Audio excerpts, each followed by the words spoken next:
izay mahakolokolo tokoa no manana ny soa araka ilay fiteny. Ny voninkazo dia anisan'ny vokatra mahavariana indrindra raha jerena ireo karazany maro, ny hatsaran-tarehiny, ireo fofona. Tsy ny vehivavy intsony akory no miditra amin'ny fandraharana ny voninkazo amin'ny vanim-potoana misy antsika izao. Ny fepetra takiana dia ny fahaizanao amin'ny kolokolo tsara izany voninkazo izany. Ranalahy, planty rare, tsy misy raha eto Madagasikara. Afastantasy be sy Ambatondrazaka iny tena betsaka anazy. Fikarakarana anazy ny azomosina zezika ao anatiny. Fikarakarana anazy anatin'ny herinandro telo manokana. Izy mety natao anaty taona amin'ny hazo. So a40 000 ariary. Izy isa lehilahy.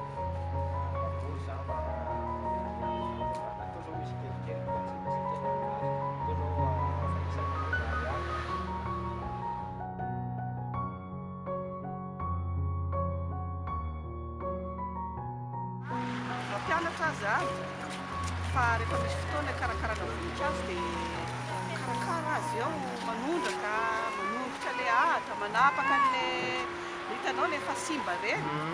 Ireny no langiosa izany mba hipoitra ilay sofiny. Tena tia voninkazo mihitsy izany. Iny tena fifaliana ho azy amin'ny ilay voninkazo ireny. Ny manisy zezika azy, izay anankiray dia ny rano tsy misaraka voninkazo mihitsy izany ny rano.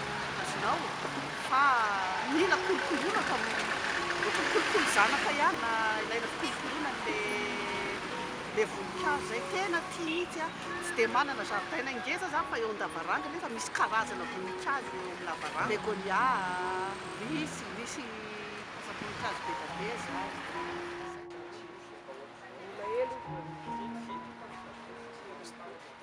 Anisan'izay manan-karena raha ny tanintsika malagasy, voajanahary na ireo nafarana dia efa loharan-daza ho an'ny firenentsika izany.